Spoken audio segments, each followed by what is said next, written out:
Hi friends, आप सभी का स्वागत है हमारे अपने YouTube channel special field special study में। आज इस वीडियो में हम बात कर रहे होंगे स्पेशल एजुकेशन के अंतर्गत ही वीआई ट्रेड का थर्ड थ्योरी पेपर, यानी कि ये फर्स्ट ईयर का थर्ड थ्योरी पेपर है। इसमें अभी तक हम लोगों ने ऑब्जेक्टिव टाइप क्वेश्चंस जो कर रहे हैं वो 40 क्वेश्चन तक कर चुके हैं। इस वीडियो में जो हम क्वेश्चंस करेंगे वो हम 41 से लेकर के 60 क्वेश्चंस तक कवर करेंगे। तो चलिए शुरू करते हैं।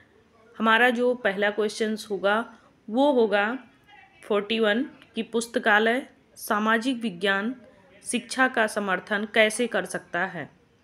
तो इसका जो आंसर हो जाएगा वो होगा कि व्यवहारिक कार्यक्षेत्र प्रदान करके।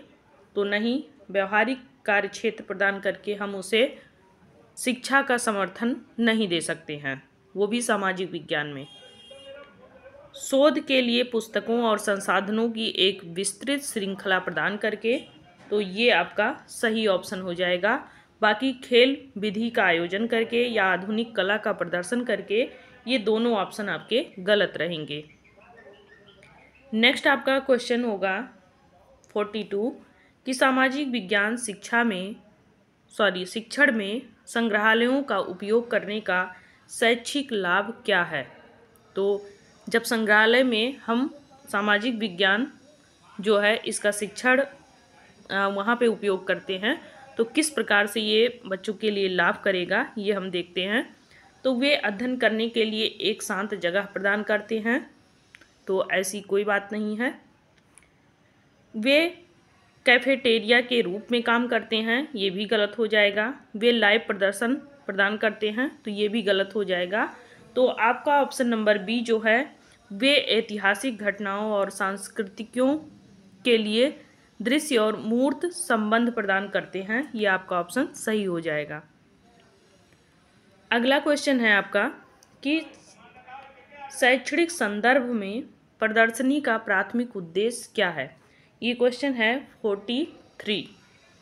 तो इसका जो आंसर होगा कि शैक्षिक उत्पादों को बेचना, ये गलत होगा। प्राथमिक उद्देश्य बिल्कुल भी नहीं है ये। खेल आयोजनों की मेजबानी करना, ये भी नहीं है। परीक्षा आयोजित कर लेना, तो ये भी आपका गलत होगा।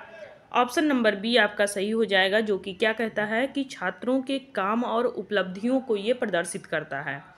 तो जो कुछ भी प्राथमिक उद्देश्य में आता है उसमें क्या होता है कि बच्चा कितनी कैपेसिटी रख रहा है, उसकी कैपेसिटी के अनुसार आप उसको शिक्षण दीजिए। अगला क्वेश्चन है आपका ईबीएस में इकाई नियोजन का मुख्य उद्देश्य क्या है, जो कि 44 आपका क्वेश्चन है। तो ईबीएस में इकाई नियोजन का मुख्य उद्देश्य क्या होता है। तो दैनिक पाठ योजनाएं बनाना, ये आपका गलत होगा। छात्रों के प्रदर्शन को ग्रेड करना, ये भी गलत होगा। किसी भी बच्चों को आप ग्रेड नहीं कर सकते हैं कि ये ग्रेड का है, बी ग्रेड का है, सी ग्रेड का है, तो ये गलत होगा। उसके बाद फील्ड ट्रिप आयोजित करना, ये भी आपका गलत होगा। समग्र पाठ्यक्रम को प्रबंधनीय खंडों में व्यवस्थित करना, ये आपका ऑप्शन सही रहेगा, क्योंकि इकाई नियोजन में ये मुख्य उद्देश्य होता है। नेक्स्ट है आपका 45 कि सामाजिक विज्ञान पढ़ाने में पाठ योजना क्यों महत्वपूर्ण है।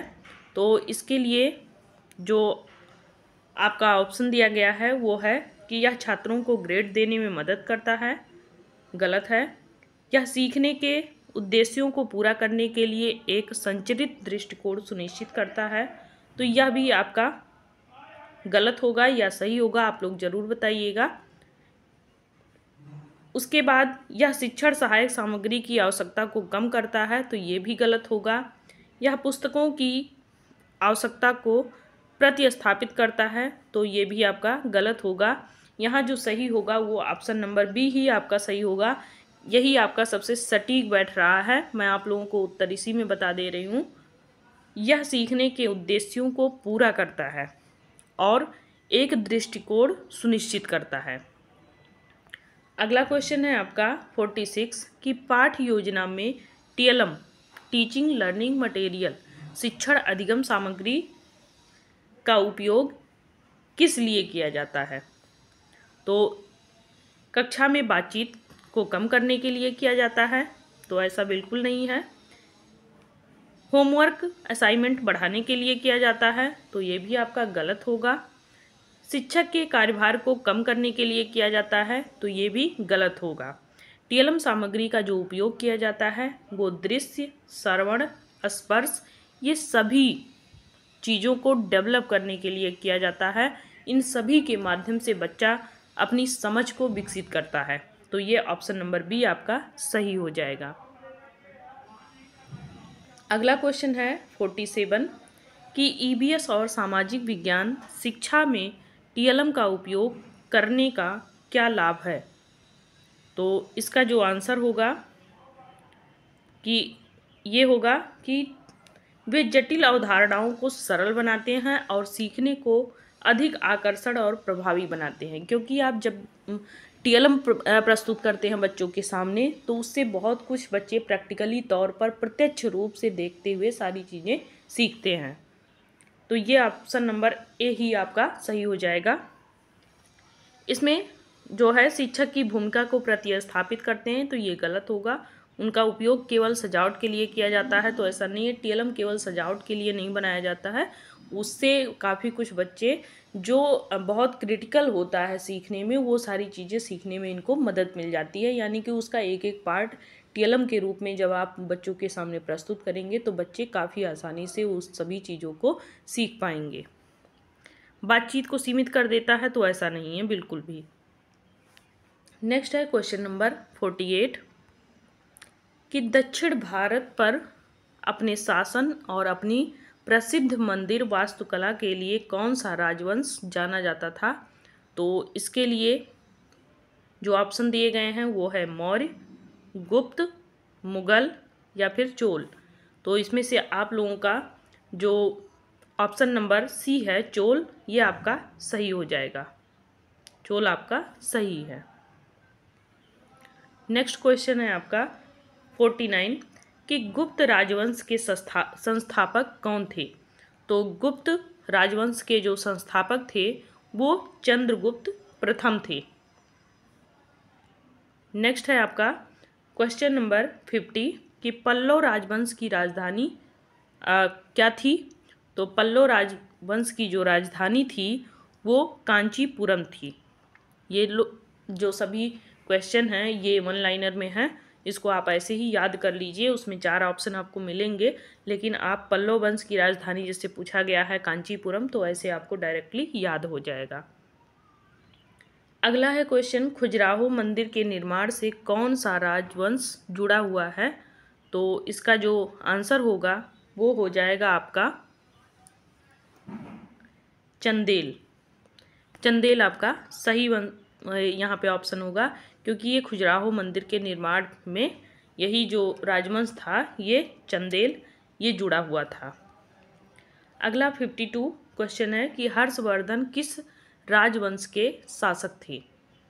तो पहला दिया गया है चोल, दूसरा दिया गया है गुप्त, तीसरा वर्धन और चौथा मुगल। तो इसमें से आपका जो वर्धन है ये आपका सही हो जाएगा। नेक्स्ट क्वेश्चन 53 कि 1757 में प्लासी की लड़ाई किसके बीच लड़ी गई थी? तो 1757 में जो प्लासी का युद्ध हुआ था वो किनके बीच में लड़ा गया था? वो ब्रिटिश ईस्ट इंडिया कंपनी और बंगाल के नवाबों के मध्य में ये युद्ध छिड़ा था।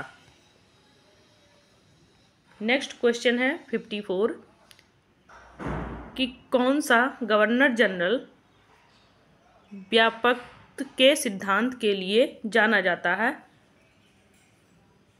तो व्यापकता सिद्धांत के लिए जो गवर्नर जनरल है वो कौन है? वो लॉर्ड डलहौजी है। नेक्स्ट क्वेश्चन 55 है कि ब्रिटिश राज आधिकारिक तौर पर किस वर्ष शुरू हुआ था? तो ब्रिटिश राज का जो अधिकार हुआ था वो कब हुआ था? 1858 में।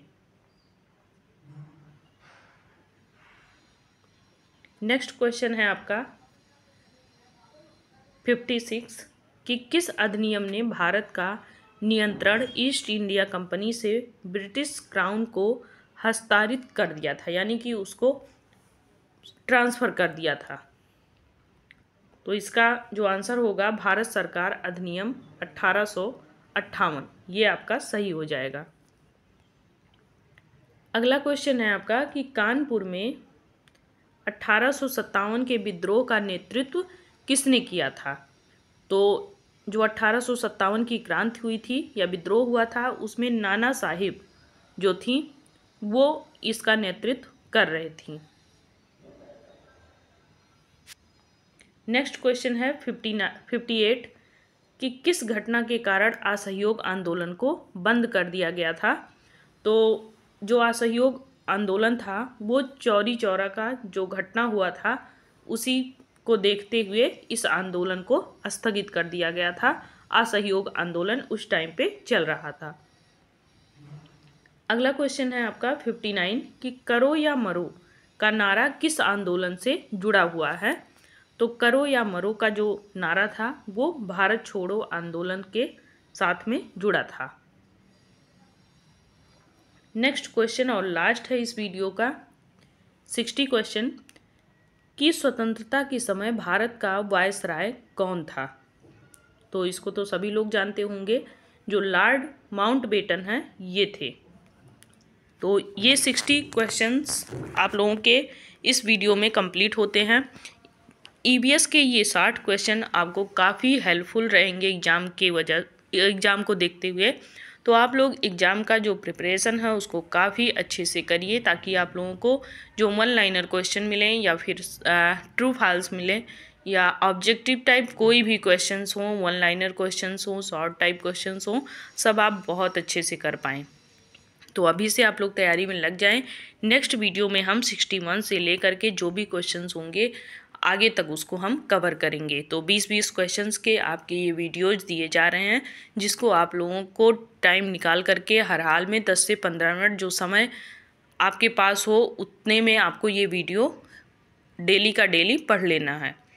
वीडियो काफ़ी लंबा नहीं हो रहा है इसलिए क्योंकि हम जानते हैं आप लोगों के पास टाइम कम है, तो कम टाइम में आप लोगों को ज़्यादा पढ़ना है। तो इसलिए आप लोग डेली का डेली वीडियो ज़रूर एक बार रिवीजन कर लिया करें। तो इस वीडियो में बस इतना ही। टेलीग्राम लिंक से जुड़ करके आप लोग जो भी नोट्स नहीं है वो नोट्स वहाँ से प्राप्त कर लीजिए। तो इसका जो लिंक होगा वो बायो में आप लोगों को दे दिया जाएगा। तो तब तक के लिए चैनल को लाइक करें, सब्सक्राइब करें और शेयर भी करें। बहुत बहुत धन्यवाद।